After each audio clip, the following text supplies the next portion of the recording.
ఏం బావా ఏం చేస్తున్నావు? ఏం లేదురా, మీ అత్త ఊర్లో లేదుగా, అందుకే ఇంట్లోనే ఫుల్గా. నువ్వు కూడా తాగుదురా. వద్దు మావా. నేనంటే సిగ్గా, భయమా, గౌరవమా?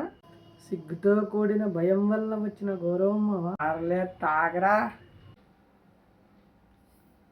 ఒరే మామ, ఈయనకి మర్యాద ఏంది? అరే ఎదవా, రోజు తాగొచ్చి మా అత్తయ్యని రోజు టార్చర్ పెడుతున్నారా?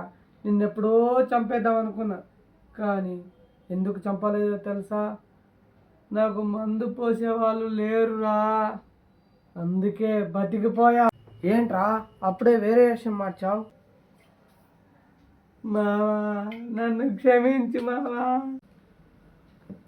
మావా, నీ దగ్గర ఎప్పటి నుంచో మందుల కోసం అని, సరుకుల కోసం అని పంపించిన డబ్బులు దొబ్బేసి నా దగ్గర దాచుకున్నా మావా. ఇవన్నీ నీకు ఇచ్చేస్తా. డబ్బులన్నీ ఎందుకు ఇస్తానా తెలుసా? ఈ డబ్బులకి బయట చీప్ లిక్కర్ కూడా కాదు, ఇక్కడైతే స్కాచు, కబాబు ఇవన్నీ ఉన్నాయి. డబ్బులు తీసుకుని పండగ చేసుకో. బాయ్ రా లఫుట్ దుబ్బై. ఒరే నా ముందు తీసుకోపోతాను రా.